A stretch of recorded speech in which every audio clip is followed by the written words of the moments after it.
Major Garrett, Chief Washington Correspondent for CBS News, thank you for answering the questions this time instead of asking. Sure.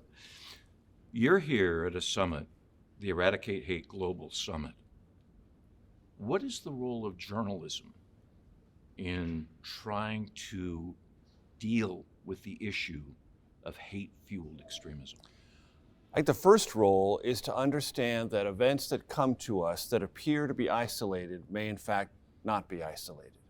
I've already learned while I'm here that one thing that looks as an isolated news event was inspired by one 6 months before, was inspired by one a month before, or 7 months or 10 months. And one of the things that is difficult for the news industry to comprehend all the time is that there can be connective tissue, either inspired or direct, for acts of violence, acts of hate. Now, at the surface, it may say, well, of course, why can't you put that together? Well, you need to really put it together, look at the underlying data, and find ways, as many of the experts here do, to understand where the data resides. And ask yourself, okay, this story is breaking. Are there antecedents anywhere we should understand so we can communicate to our audience in the moment? Because that's when narratives are first formed, as you well know. Stories break within the first 24 hours, the large takeaway is already established.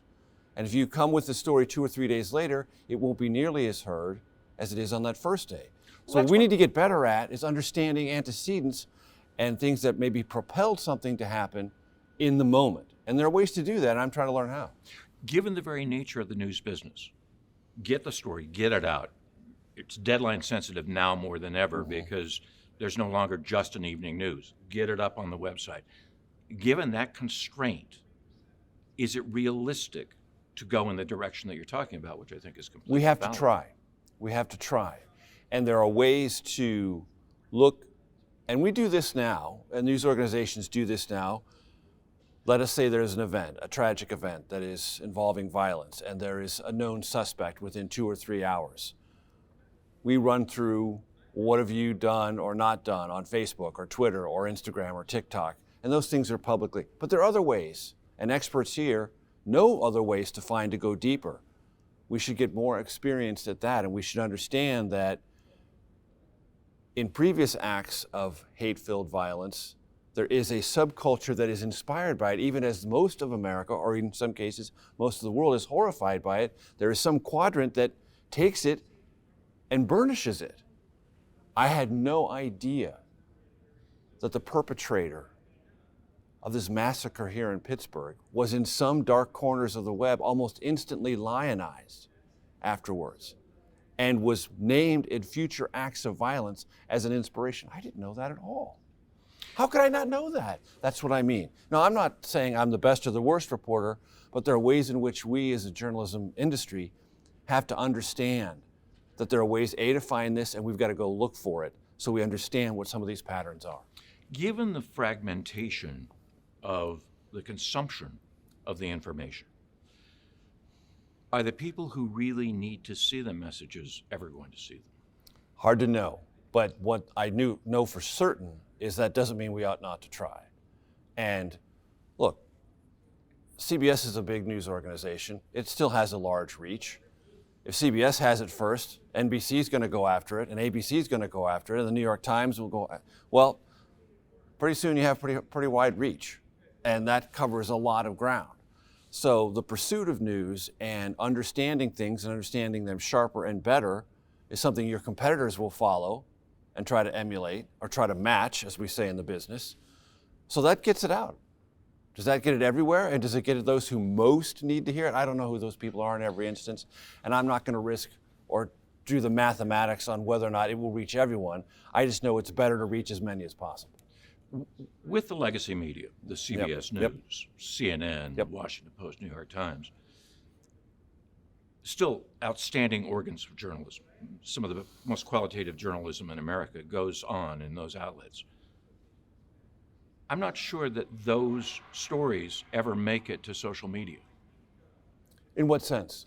In the sense that I'm not sure that the things that are flying about, as we both know, anger, Oh, sure. argument fosters greater reaction Right. than just observing something that's objectively done. Not only that, social media will carry on its own taunting conversation about whatever legacy media does or doesn't do. So even if legacy media does do it, and does it well, and does it authoritatively, because it's legacy media, it's already suspect and a target for taunting for those who have an embedded desire to delegitimize whatever the legacy media does or says. All you can do in that environment is keep swinging.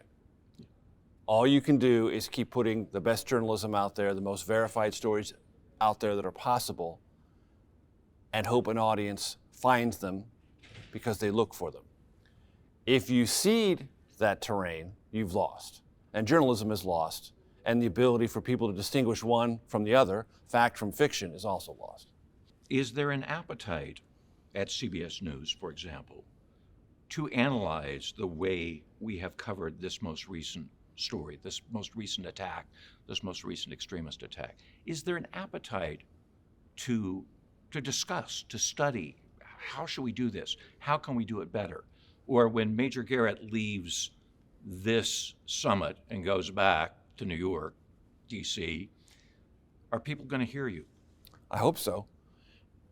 And here's what I know. So the ask came to me, would you come? I said yes. That was my professional decision. They said, how long can you stay? Well, then I had to have a professional conversation with my news organization. Being outside of DC for 3 days is a bit of a thing.